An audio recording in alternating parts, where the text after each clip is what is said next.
Okay guys, so today for you it is just one guy, one car because DQ is not with us, but we have a brand new, basically brand new, 1 year old 2018 Subaru Impreza base model. Um, so basically what I wanted to find out today was kind of just wanted to take this car around and see if it is an improvement basically from all the other Imprezas. And in terms of, I don't want to focus too much on the looks because it's just a basic looking car. Nothing horrible about it. Nothing crazy impressive, But it's just a good looking car. That's about it. I don't want to spend too much time on the exterior. I want to kind of get into the driving and see what sets it apart from the older models. And that's really about it. I'm going to kind of do that by myself today. I mean, in terms of looks, there's not much to be said. It's not a bad looking car. It's not a exceptionally great looking car. I don't know if anyone's going to necessarily go and say, hey, I need to buy that new 2018 Impreza because it looks so good. But, they're great cars, and I want to see if it lives up to that Impreza name and see what they improved on or didn't improve on. So let's get right into the driving. All right, guys, so driving a 2018 Subaru Impreza. I must say, right off the bat, the interior on this car, like I mentioned earlier, so much nicer than any other Subaru to date. I mean, you guys probably know, even Subaru fans can admit their interiors are nothing but hard, cheap plastic, plastered all over the interior of the car. They cut corners every which way they can.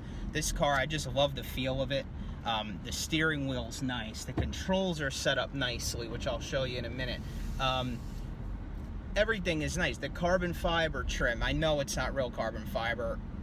It's obviously a wrap, but the way they did it is very nice. They put soft leather everywhere, actually. I don't know if it's also real leather. It probably is vinyl, but whatever. Like the armrest, the door rests, everything is just very nice and put together. As I'm driving it, I gotta say, it also rides smoother than you would think. It really rides like a luxury sedan, not more of a compact sedan. I also have to say that the way that everything is laid out is very user-friendly. That was the first thing that I thought of when I got in it. You have your infotainment screen, probably a 6-inch screen if I had to guess from eyeing it. You have 3 pods with your climate controls, and then everything else is just very user-friendly. Just 2 knobs, one for volume, one for tuning the radio. The audio system in this car is honestly on very low tier. It's probably one of the worst sound systems I've heard in a car, next to the Mazda 3 we covered. I believe that car has an even worse sounding audio system, but this car is pretty bad. I've tried to mess with the controls to see if they have this car set up wrong, because sometimes settings do matter, but this thing is just, the audio is horrible. But you do have big speakers in the doors, so you could put in a nice system if you wanted to go that route, so that's always good. In terms of how the car performs and drives, I was going on the quicker side earlier on the highway. I gotta say, this car is very scary. Very, very... Oh, hey, I know this guy. What's up, man? I gotta say, this car is very scary. Over 80 miles an hour. It floats across the road, and like I said, it rides way smoother than any other Subaru I've ever been in, including a Legacy, like a previous model Legacy, of course. I've never been in a newer one. I would think it would ride very nice, but this is not a car that you want to take over 80. You float, you can't feel the road, the steering does not self-tighten. Yeah, it's just not a car you want to be messing around with in terms of getting on it and having some fun with that. It handles nicely, I guess, but you don't feel the road. I don't like cars where you don't get to feel the road, or the steering doesn't tighten up to tell you, hey, you gotta calm down a little bit here. The power, decent for what it is. Nothing crazy there, of course, but it gets out of its own way. Kind of show what I'm talking about with the power here. Put it down for you.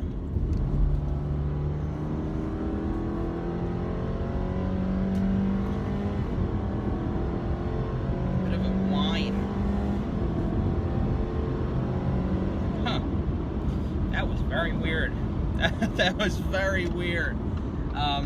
This thing has a whine to it, like it's like a supercharged whine, but you know, obviously not supercharged or anything. And it's, I don't know, that really was fucking weird, dude. What the hell was that?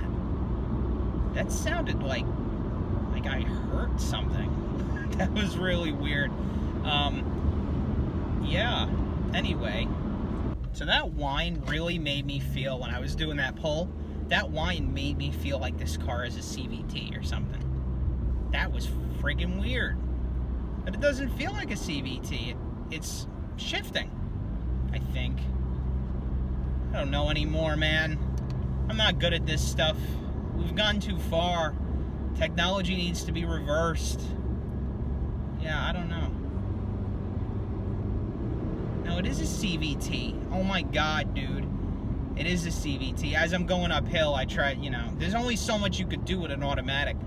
I kind of put it down, the pedal down pretty far, and it should have downshifted it. Instead, it just spikes up. Wow. Okay, so to be fair, this is like the least CVT feeling CVT tranny I've ever driven. But that explains what that whine is now. That's really worrisome for me. Just as you see, like I mentioned in our previous videos, these things are disastrous, and it's spelling trouble that at 16K this thing whines like that. I mean, that really sounded like a friggin' Saline Mustang, like supercharger whining. I don't know if it was caught on camera, but that was obnoxious. Cool. I gotta say, the brakes on this car have such a nice feel.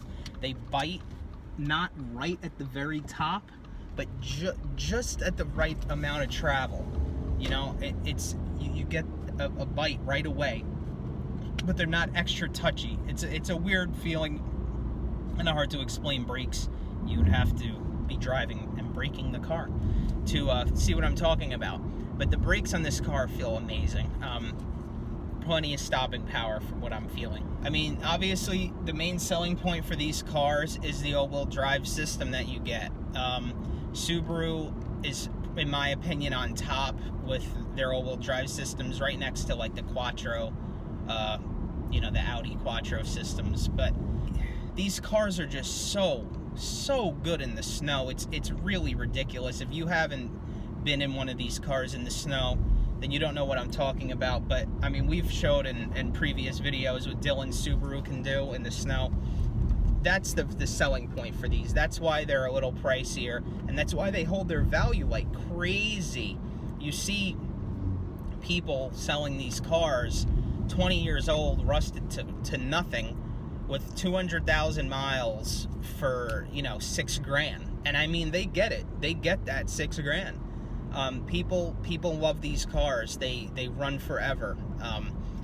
But they do have an issue with rust. That's one big thing. Always look at rust on these cars. Obviously, this thing's brand new. You're looking at a 2019. You don't need to do that. But I would get, if you're gonna get this car new, I would totally invest in a rust sealer, like from the day you buy the car, put it on it, because these cars rock. Moving on to the rest of the interior now. I'm gonna start from the back, actually.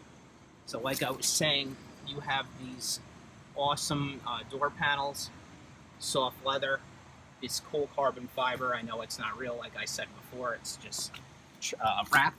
But moving in, one of my favorite things, I recently was in this car sitting in the back.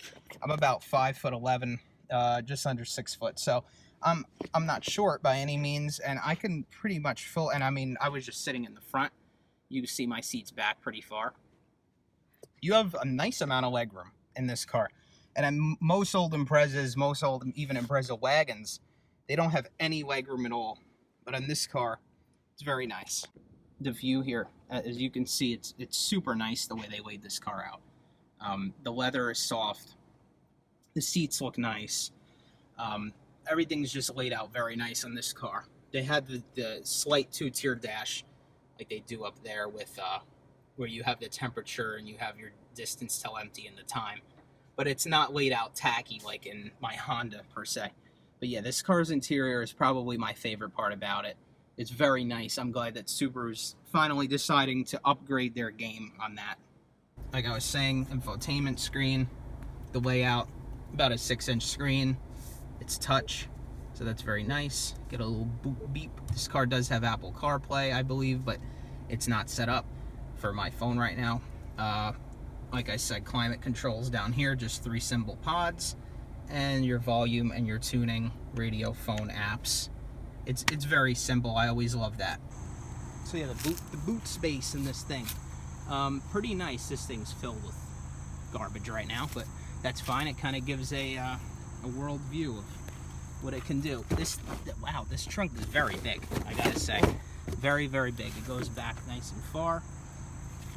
Plenty of room for other junk if you want to put it in your trunk there. Something else worth noting on the interior of this car that I genuinely hate. It's just the most tacky and pointless thing I've ever seen, to be honest.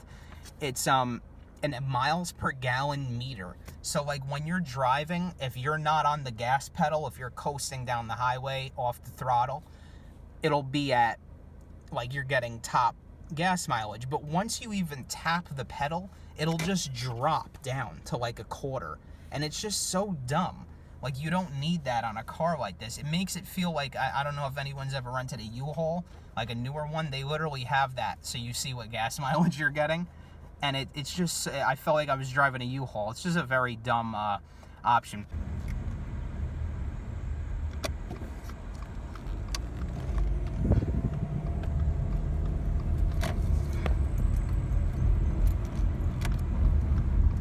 Backup camera's very nice, obviously. Very crystal clear picture, actually. Pretty surprised at that. And basically answering the question that I started out this video with is the did they improve it? What are the improvements? What did they lack on? Yeah, they definitely improved this car. This is like a major step up for the Impreza in terms of just everything. I mean, the interior, the legroom, the power slightly more, I guess you can say. The technology, in terms of what you get infotainment wise, it's just very nice. You know, I definitely think that they improved it, and that's basically what I wanted to find out here, and I did. So here's the part where we give our recommendation. Today it's just me. Dylan proxies a yes because he's a Subi fanboy. No, I mean, I give it a thumbs up too, because it's just a great car for what you're getting. You know, like I said, there's some negatives that I mentioned, just with the weird gas meter and the fact that it's so damn floaty on the highway, and some cheapness here and there still. It's a great car for the price point. I mean, you get a really nicely crafted interior this time around, which is great. I'm sure the Subaru fanatics are hyped about that. And the all-wheel drive system's phenomenal in these cars. The resale value's phenomenal in these cars. The looks, you know, like I said, it was just good looks. Nothing crazy. Not like, oh, I need to go out and buy a 2019 Impreza because it looks so good. But it's a good-looking car. It's not a bad-looking car. It's nothing crazy about looks. But it's nice. I mean, you have good legroom. It's just a great car for what you're getting. So I would totally recommend it. Oh, I just noticed the one thing it doesn't have is blind spot monitoring. That's kind of weird. Especially because Subarus are so into that safety. All their commercials are about safety. I didn't even notice that until just now, switching lanes. Most new cars have it. That's kind of weird, but one thing to note, no blind spot monitoring. Cool. So yeah, that's about it for today. Thank you guys. Please like, share, subscribe, all the good stuff. And coming at you next week with a new upload. Peace out.